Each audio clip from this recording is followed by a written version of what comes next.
आज मार्कडवाडी गावामध्ये या गावचे सुपुत्र तरुण तडफदार युवा नेते माननीय रणजित दादा मार्कड यांनी भारतीय जनता पार्टीमध्ये प्रवेश करण्याचा निर्णय केला आणि त्या निर्णयानुसार या विधानसभा मतदारसंघाचे माजी आमदार भारतीय जनता पार्टीचे नेते माननीय राम सातपुते साहेब यांच्या उपस्थितीमध्ये भाजपामध्ये प्रवेश केला, त्याबद्दल मी त्यांचं मनापासून आभार व्यक्त करतो। व्यासपीठावरती उपस्थित माननीय रामभाऊ सातपुते साहेब, माननीय सोपान काका नारनवर, माननीय गणपततात्या वाघमोडे, माननीय देवा पाटील, बाळासाहेब सरगर, व्यासपीठावरती उपस्थित माननीय श्रावणदादा पडळकर, अन्य सर्व मंडळी आणि तुम्ही सर्वजण भारतीय जनता पार्टीच्या विचारानं प्रेरित होऊन काम करणारे वडीलधारी मंडळी, युवा मित्र, पत्रकार मित्रांनो, खरं तर हा बरेच दिवस विषय चालू होता की रणजित मार्कडांचा भारतीय जनता पार्टीमध्ये प्रवेश करायचा, परंतु त्याला वेळ येत नव्हती आणि आज 31 डिसेंबर आहे, 2025 चा आजचा शेवटचा दिवस आहे आणि उद्या 1 जानेवारी आहे। उद्या 2026 साल लागतंय, तर आज नवीन वर्षाच्या पूर्वसंध्येला तुम्ही सर्व कार्यकर्त्यांनी भाजपामध्ये येण्याचा जो निर्णय घेतलाय, तो निर्णय 2026 मध्ये नक्की या परिसरामध्ये क्रांती करेल असं मला ठाम वाटतंय। मार्कडवाडी आता ती बरीच चर्चेची मार्कडवाडी झाली आहे आणि जेव्हा मी आणि सदाभाऊ आलो तेव्हा बरंच राज्यामध्ये त्याच्यावरती साधक बाधक चर्चा झाली। सगळा विषय तुम्हाला सर्वांना माहित आहे, मी आता त्यात परत जात नाही, कारण परत आणि त्याचा वेगळं वळण लागायला नको। परंतु या परिसरामध्ये प्रस्थापित व्यवस्थेच्या विरोधामध्ये लढण्याची धमक लोकांच्या मध्ये आहे। किती जरी मोठी सत्ता असली, किती जरी मोठे पैसेवाले असले, ज्यांच्या घरामध्ये अनेक वर्ष सत्ता पाणी भरत होती, तरी सुद्धा या परिसरातल्या लोकांच्या रक्तामध्ये बंद करण्याची प्रचंड क्षमता आहे, बंद करण्याची प्रचंड ताकद आहे आणि ते रक्तातच असल्यामुळं ते काही शांत बसू देत नाही। आणि म्हणून आज आपण ज्या पद्धतीनं भारतीय जनता पार्टी लोकांच्या पर्यंत घेऊन चाललाय, भाजपाचे विचार लोकांच्या पर्यंत पोहोचवण्यासाठी काम करताय, विकासाच्या दृष्टिकोनातून भारतीय जनता पार्टी जे करू शकताय ते कोणतीच पार्टी आणि कोणताच नेता करू शकत नाही, हे कामातून भाजपानं दाखवलेलं आहे। एखाद्या गावाला सभामंडप घ्यायचा म्हटलं तरी 5-5 वर्ष सरपंच त्या आमदारांच्याकडे, खासदारांच्याकडे हेलपाटे मारायचे, त्यांचे 2-2 चपल्याचे जोड जरी बदलले तरी त्याला 5 लाख रुपयाचा निधी मिळत नव्हता। ही वस्तुस्थिती आहे। 1990 पासून 2014 पर्यंत, तुमच्या भागामध्ये 2019 पर्यंत तुम्ही प्रत्येक गावाची यादी काढून बघा, गावामध्ये कामं किती झाली त्याची यादी काढून बघा, कागदावरती रेकॉर्डवरती जी कामं आहेत ती प्रत्यक्षात कामं किती आहेत त्याची यादी काढून बघा। हे जर सगळं तुम्ही जर व्यवस्थितपणे तपासलं तर 19 पासून 25 पर्यंत जी कामं माळशिरस तालुक्यामध्ये झाले ती 1990 पासून किंवा त्याच्या अगोदर पासून 2019 पर्यंत झाली नाही, असाच तुम्हाला पुरावा मिळेल। अशीच परिस्थिती या तालुक्यातली असणार आहे, कारण प्रस्थापित व्यवस्था ही अतिशय बिंडोक लोक आहेत। अतिशय, पण लोकांना वाटत ही एका इथलं मी सांगत नाही, सगळीकडचे. जसं आपण बेंद्राला बैल असा सजवून आणतो, झुलबिल टाकून शेंब्या बिंब्या लावून, तेव्हा त्याचा रुबाबच वेगळा असतो बेंद्राच्या दिवशी. किंवा आपण माकुबाईला जत्राला घेऊन जाताना सजवून घेऊन जातो, किंवा आपल्या कुलदैवताला घेऊन जातो, त्याच्या गळ्यात चाळ बिळ जरा लावले, असं वाजत वाजत वाजत जात आहे, तो पण तसा डुलत असतो. तसं प्रस्थापित व्यवस्थेतले पुढारी गेले 40-50 वर्ष सत्तेची झूल पांघरून हे असेच नुसते रुबाबात गावागावात फिरत आहेत. त्यांच्याकडे काम करायची क्षमता नाही, ती भावना नाही, तो प्रामाणिकपणा नाही, आणि त्यांना लोकांना शहाणं होऊ द्यायचं नाही. तुम्ही शहाणं झाला तर ह्यांचं दुकान बंद होतंय हे ह्या राजकीय व्यवस्थेतल्या लोकांना पक्क माहित आहे. आणि त्यामुळं तुम्हाला जेवढं अडाणी राजकारणामध्ये ठेवता येईल तेवढा प्रयत्न या लोकांच्याकडून होतोय. परंतु भारतीय जनता पार्टी सारखा पर्याय गावगाड्यातल्या लोकांना मिळाल्यामुळं एक मान सन्मान मिळायला लागला, पदं मिळायला लागली, प्रतिष्ठा वाढली, आणि त्यामुळं गावगाड्यातल्या सगळ्या लोकांना नरेंद्र मोदी साहेब काय काम करतायत, देवाभाऊ काय काम करतायत, आपले लोकप्रतिनिधी काय काम करतायत, आपले मंत्री काय काम करतायत याची उकल व्हायला लागली, आणि तशा पद्धतीची तुलना व्हायला लागली. आज एका गावात 22 कोटी रुपयाचा निधी, हे शक्य नाही. हे अनेक गावामध्ये घडलंय. आता अनेक राज्यातल्या अनेक गावामध्ये ही परिस्थिती आहे. आणि कशामुळे परिस्थिती बदलली आहे? सरकार पूर्वी पण होतं, आता पण आहे. पूर्वी पण मुख्यमंत्री महोदय असायचे, आता पण मुख्यमंत्री महोदयच आहे. पूर्वी अर्थमंत्री असायचे, आता अर्थमंत्री आहे. पूर्वी ग्रामविकास खातं होतं, आता पण ग्रामविकास खातं आहे. पूर्वी सार्वजनिक बांधकाम विभागाला मंत्री असायचे, आता बदल काय आहे? बदल फक्त व्यक्तीमध्ये झालाय, बदल फक्त विचारामध्ये झालाय. या महाराष्ट्राचा संपूर्ण कायापालट करण्याचं स्वप्न माननीय मुख्यमंत्री देवाभाऊंनी बघितलं, आणि ते प्रत्यक्षात आता साकार होत आहे. गावगाड्यातल्या बहुजनांना मानाचं स्थान दिलंय. जातीवादी व्यवस्थेनं मतं आपली पाहिजे, पुढारी आपला चालत नाही. मतं पाहिजे एवढं येणं राहिलं काय रे? आम्ही ज्यांच्या डोक्यात जातीयवादाचा किडा वळवळतोय तो कसलाही परिस्थितीत ठेचायचा हे पहिलं डोक्यात ठेवायचं, त्याला सोडायचं नाही कुणी असू दे. ज्याला फक्त मतं लागतात. आजपर्यंत महाराष्ट्रामध्ये आपली मतं घेतली, दिलं काय? काय टाकलं बहुजनांच्या पदरामध्ये? देवाभाऊ मुख्यमंत्री झाले, या महाराष्ट्रातल्या ओबीसीचा विचार त्यांच्या डोक्यामध्ये आला, आणि म्हणून महाराष्ट्रामध्ये पहिलं ओबीसीच्या साठी मंत्रालय स्थापन केलं, वेगळं खातं निर्माण केलं. आज 10 वर्ष त्या खात्याला होत आहेत, 7-8 वर्ष.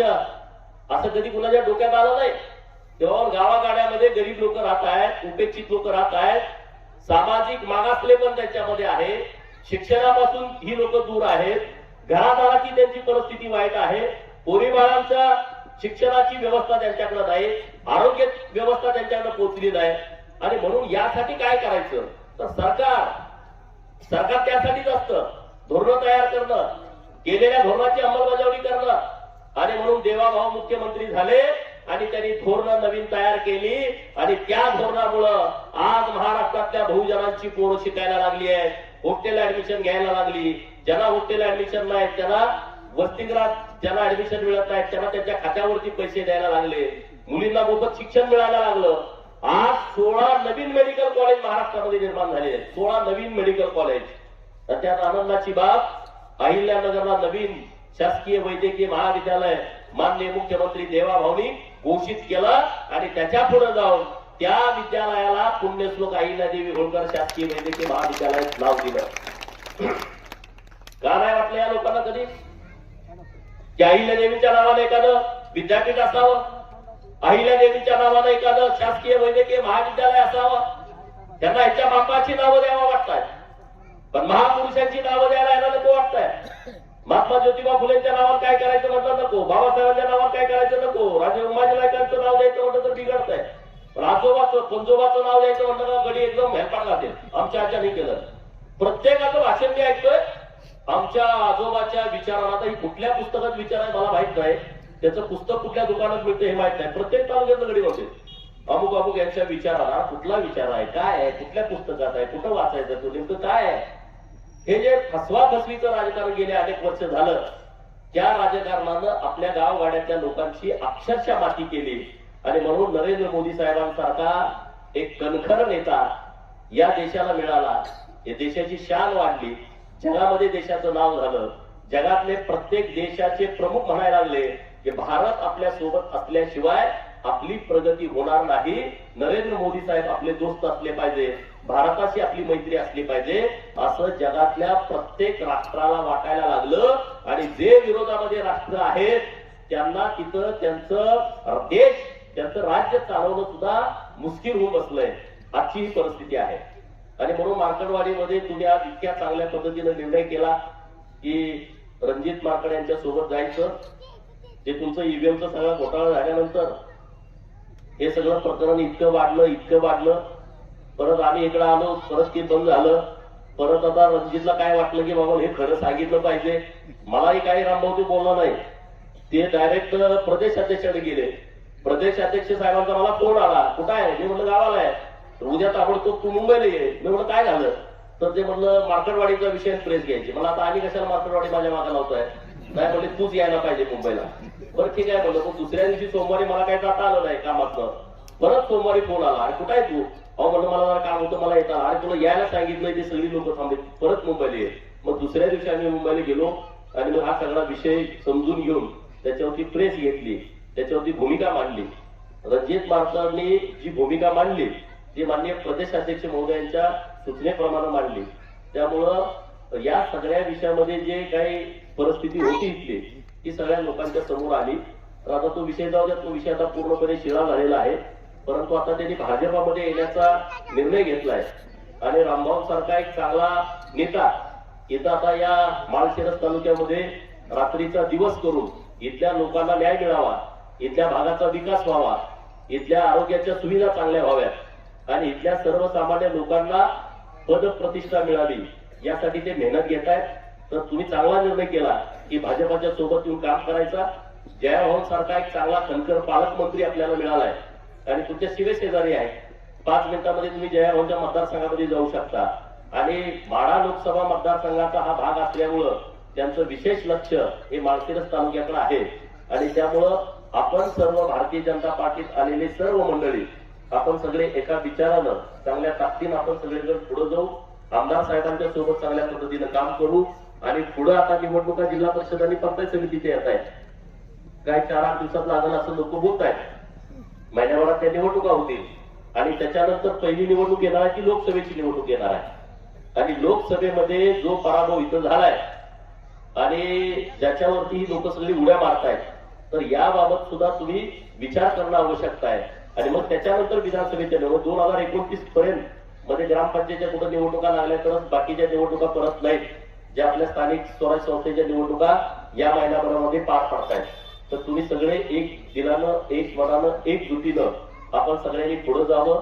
जुना नवीन वाद न करता आपण सगळेच भाजपाचे कार्यकर्ते म्हणून आपण सर्व शक्तीनिशी एकत्रितपणे पुढे जाऊन हे मार्कडवाडी आणि मार्कडवाडी परिसरामध्ये डेव्हलपमेंट कशी होईल आणि त्या दृष्टिकोनातून आमदार साहेबांची तुम्हाला मदत होईल.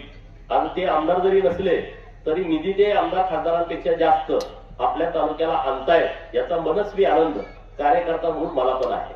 तेवढं सोपं नसतंय. आणि तुम्हाला आता ही परिस्थिती माहित आहे सगळी राज्यामध्ये काय कसं चालू आहे. आणि भाजपाच्या नेतृत्वामध्ये सोलापूर जिल्ह्याला मी मागं वाचनामध्ये ऐकलं होतं कुणाच्या तरी 21,000 कोटीच्या वर रस्त्याची नुसती कामं झाली. मला वाटतं गडकरी साहेबांचा एक कार्यक्रम होता त्यामध्ये आम्ही ऐकलं होतं. आकडा मागं पुढं असेल, माझ्याकडून चुकत असेल. 21,000 कोटी कशाला म्हणायचं. आता परत पुण्याहून इकडं जाणारा रोड दक्षिण भारतामध्ये तोही तुमच्या आजूबाजूच्या परिसरातून जाणार आहे. आता शक्तीपीठ मार्ग तुमच्या इकडून परत इकडं गोंदवले मार्गे पुढे जाणार आहे. शक्तीपीठ महामार्गाचे पण आता निर्णय बदललाय माननीय मुख्यमंत्री महोदयांनी. तर असे नवीन नवीन प्रयोग आपलं सरकार करत आहे. देवाभाऊ सारखा एक नेता आपल्याला मिळालाय.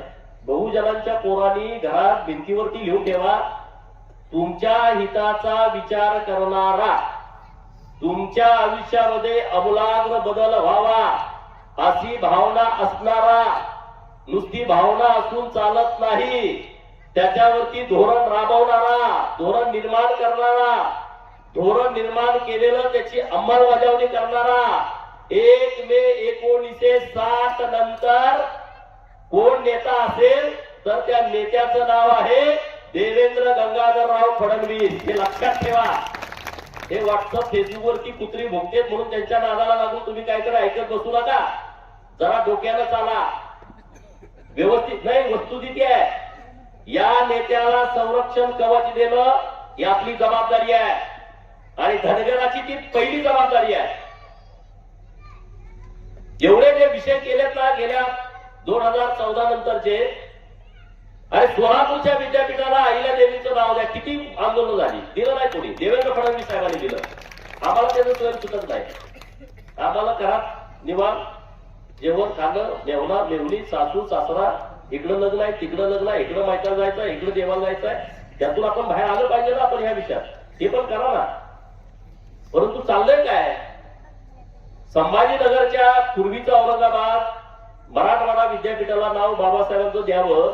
मग किती आंदोलन झाले, किती मर्डर झाले, किती जणांची घरं जाळली, किती मागासवर्गीय महिलांच्या वरती अत्याचार झाले, तेव्हा कुठं तिथं नाव दिलं गेलं.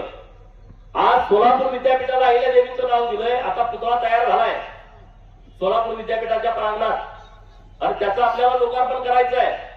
अरे आपली लोक सगळे बाहेर पडले पाहिजे ताकदीनं. हे कुणी केलंय? हे आपल्या सरकारनं केलंय. बारामतीच्या शासकीय वैद्यकीय महाविद्यालयाला कुणाचं नाव दिलं असतं खरं सांगायचं? विचार करा ना. एका तासात नाव दिलं. देवाभाऊ स्टेजवर होते चौंडीमध्ये. एका तासात 2000 कोटी रुपयाचं मेडिकल कॉलेज बांधून तयार. आणि तिकडं चौंडीमध्ये कार्यक्रम सुरू आहे. मागणी केली देवाभाऊंच्याकडं की देवाभाऊ, गिरीश भाऊ वैद्यकीय खात्याचे मंत्री होते, तुम्ही या बारामतीच्या शासकीय वैद्यकीय महाविद्यालयाला अहिल्या देवीचं नाव द्या. गिरीश भाऊ कुठं मुंबईत होते, त्यांनी टीव्हीवरती बघितलं. तिथून फोन आला आमच्या योगेशच्या मोबाईल. माझा तर फोन बंदच होता. योगेशच्या मोबाईलवर फोन आला. योगेश स्टेजवर आला. त्याला पोलीस सोडवण्यात ठरले. ते मला असं मंत्री महोदयांचा फोन आलाय आणि द्यायचं बाहेर दिला. म्हणजे अरे असं आहे, मी ते बघितलं, मी निर्णय करतोय, घोषणा करून टाक. मी म्हणलं साहेबांच्या कानावर घालतो. मग साहेबांच्याकडे गेलो. साहेब म्हणजे गिरीश भाऊंचा फोन आलाय, ते म्हणतात की तुम्ही निर्णय घोषित करून टाका. साहेब म्हणजे तू करून टाक. मी जाऊन सांगितलं असं गिरीश भाऊंचा फोन आलाय आणि बारामतीच्या शासकीय वैद्यकीय महाविद्यालयाला पुण्यश्लोक अहिल्यादेवी होळकर यांचं नाव देण्याचं सरकारनं घोषित केलेलं आहे. आणि 1 तासाच्या आतमध्ये स्टेजवरनं खाली येऊन तर महाराष्ट्रातल्या सगळ्या ग्रुपवरती शासनाचा निर्णय आला होता की वैद्यकीय महाविद्यालयाला पुण्यश्लोक अहिल्यादेवी होळकर यांचं नाव देण्यात आलं. शक्य आहे का सांगा या गोष्टी? आता 685 कोटीचं स्मारक होत आहे चौंडीला. त्यातलं चौंडीला कोण कोण आलंय हातवर का? बाकीचे राहिले ह्या वर्षी या 31 मेला आलं पाहिजे, गेलं पाहिजे आपण. 685 कोटीचं स्मारक होत आहे चौंडीमध्ये. एक मुलींच्यासाठी कॉलेज केलंय ITI, ते पण अहिल्या देवीच्या नावाने केलं आहे. मुंबईमध्ये एक अहिल्या भवन बांधण्याचं काम सुरू आहे 44 कोटी रुपयाचं. मालखुर्दला मुंबईमध्ये अहिल्या भवन. त्या अहिल्या भवन मध्ये 22 खाती चालणार आहेत मुंबईच्या रिलेटेड आणि त्याचं नाव अहिल्या भवन आहे. त्या भवनाच्या पुढे अहिल्या देवीचा एक पूर्णाकृती पुतळा त्या डिझाईन मध्ये घेतलाय. देशभर कार्यक्रम झाले 300वे जयंतीचे, त्रिशताब्दी जयंती देशभर. नरेंद्र मोदी साहेबांनी सगळ्या राज्याचे प्रमुख बोलवले, मुख्यमंत्री. आणि त्या बैठकीमध्ये दुसरा काही विषय नव्हता. एकच विषय, अहिल्या देवीचं त्रिशताब्दी वर्ष. हा या पुढाऱ्याला माहित? दुसऱ्याच्या पोस्ट बघितल्या इकडे पोस्ट टाकतात फेसबुकला, कुठं तर जाऊन तर फोटो काढतात फोटो पूजन करताना. लोकांना कळत नाही. कळतंय सगळं, सगळं लोकांना माहित आहे. आज महाराष्ट्रामध्ये 2000 कोटी रुपये तीर्थक्षेत्र ब मधनं दिले. अहिल्या देवीने जे काम केलं होतं मंदिरं निर्माण करण्याचं, आपल्या सरकारनं निर्णय केला की अहिल्या देवीच्या नावानं या महाराष्ट्रामध्ये जेवढी मंदिरं आहेत त्या प्रत्येक तीर्थक्षेत्र ब च्या मंदिराला 5 कोटी रुपये द्यायचे. असे 400 मंदिरांना 5-5 कोटी रुपये अहिल्या देवीच्या नावानं राज्य सरकारनं दिले. आज ती सगळी मंदिरांचा जीर्णोद्धार झालेला आहे. तुम्ही आता इथे शिंगणापूरच्या घाटांना जाताना अहिल्या देवीची विहीर लागते उजव्या बाजूला. अशा विहिरी अखंड महाराष्ट्रभर आहेत, देशभर आहेत. तर आपण महाराष्ट्राचा विचार करू. अशा विहिरी दुरुस्त करण्यासाठी सरकारनं 53 कोटी रुपये दिले. किती 53 कोटी रुपये अशा विहिरी दुरुस्त करायच्या, त्याचं पुनर्निर्माण करायचं. अहिल्या देवीने बांधलेले तलाव असतील त्याची काय डागडुजी करायची असेल तर ती डागडुजी करायची. अशासाठी 53 कोटी रुपयाचा आराखडा सरकारनं मंजूर करून ठेवलाय. एक ना अनेक काम आहेत. दुसरं अत्यंत महत्वाचं सांगतो, देवाभाऊंना भेटलो, म्हणलं असं देवाभाऊ म्हटलं की एक लोगो तयार केला पाहिजे त्रिशताब्दीचा. मग आम्ही एक लोगो 2-4 तयार करून घेतले आणि साहेबांच्या समोर ठेवले. साहेबांनी त्यातला एक लोगो सिलेक्ट केला. बघा नेता कसा असावा आणि अहिल्या देवींच्या वरती भावना प्रामाणिक कशी असते. त्रिशताब्दी जयंतीचा लोगो तुम्ही बघितला घोड्यावरचा, तो लोगो सिलेक्ट केला आणि तिथूनच फोन लावला सांस्कृतिक विभागाला आणि त्यांना सांगितलं हा लोगो फायनल करा आणि आजच्या आज पत्र काढा की महाराष्ट्रामध्ये सर्व खात्याने, सामान्य प्रशासन विभागाला सांगितलं, ग्रामपंचायतच्या सरपंचापासून राज्याच्या मुख्यमंत्री महोदयांच्या पर्यंत, आमदारांच्या पासून खासदारांच्या पर्यंत, पंचायत समितीच्या सभापतीपासून जिल्हा परिषदच्या अध्यक्षांपर्यंत, पंचायत समिती सदस्यापासून झेडपी सदस्यापर्यंत, नगरसेवकापासून नगराध्यक्षापर्यंत, राज्यमंत्र्यांच्या पासून कॅबिनेट मंत्र्यापर्यंत, ग्रामपंचायतच्या कार्यालयापासून तहसील कार्यालयापर्यंत, जिल्हाधिकारी कार्यालयापासून सचिवालयापर्यंत एक पण खातं असं नाही.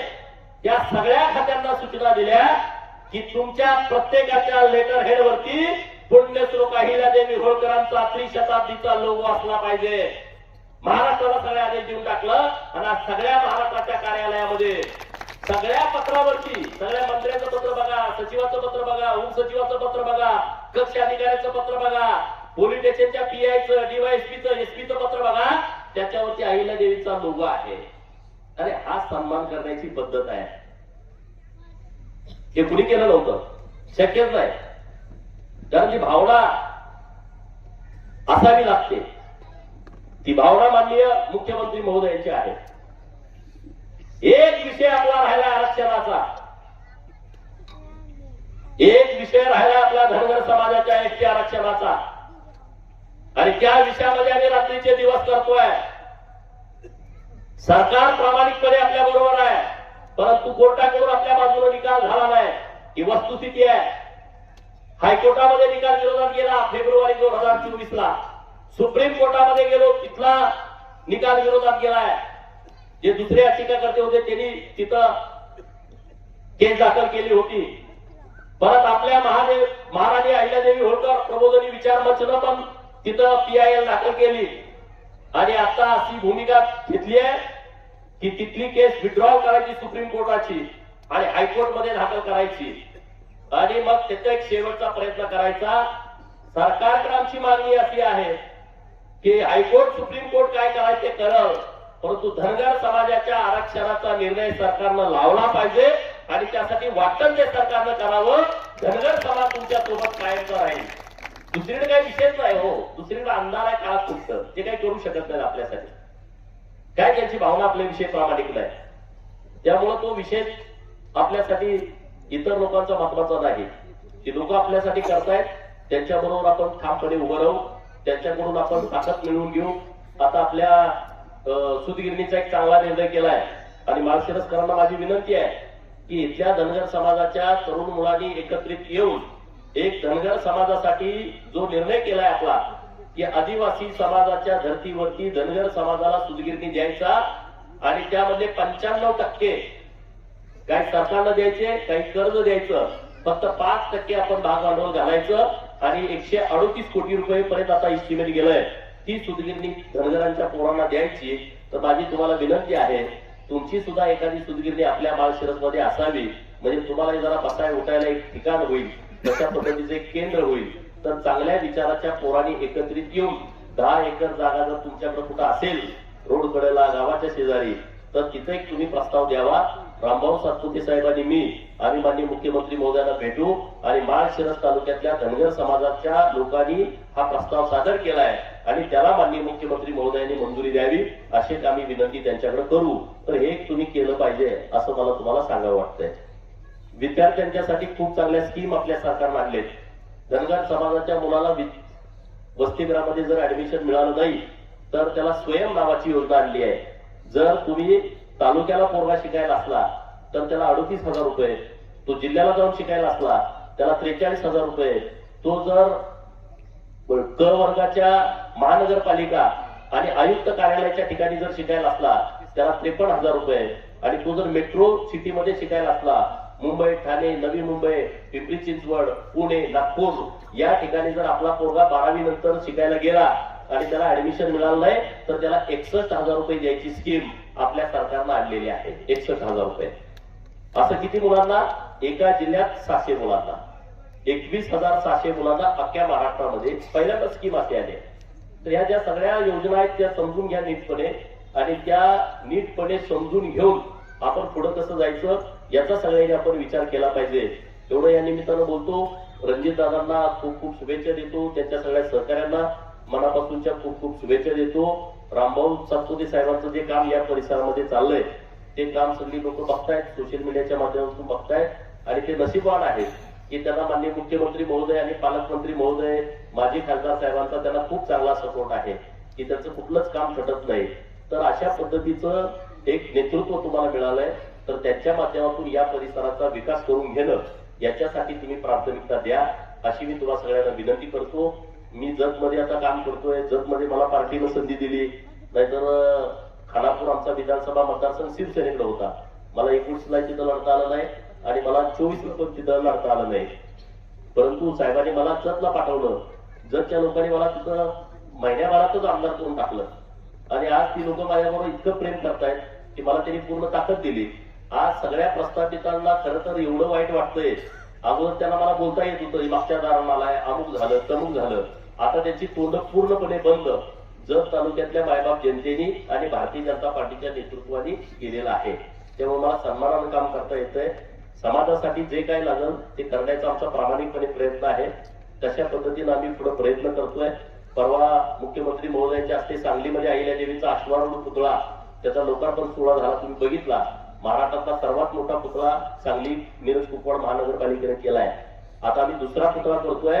अहिल्यादेवी हत्तीवरती बसलेला पुतळा देशात कुठं नाही, तो पुतळा आम्ही आता नव्यानं निर्माण करतोय. वेगवेगळी अहिल्यादेवींची रूपं लोकांच्या समोर आली पाहिजेत.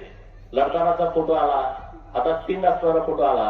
अहिल्यादेवींच्याकडे इतका मोठा राज्यकारभार होता, एकाच वेळेस त्यांनी 56 हत्ती खरेदी केले होते. किती? 56 हत्ती खरेदी केले होते, आणि त्या एकदा लढाईला जाताना हत्तीवरून गेल्या होत्या. ते पण आता चित्र काही मुलांनी आता नवीन रेखाटलेलं आहे, आणि तशा पद्धतीचं एक स्मारक त्यांचं व्हावं असा एक आमचा आता प्रयत्न सुरू आहे. तर असे नवीन नवीन विषय घेऊन आम्ही चाललोय. एवढंच या निमित्तानं बोलतो. आमचा मान सन्मान सत्कार केला त्याबद्दल धन्यवाद. जय हिंद, जय महाराष्ट्र.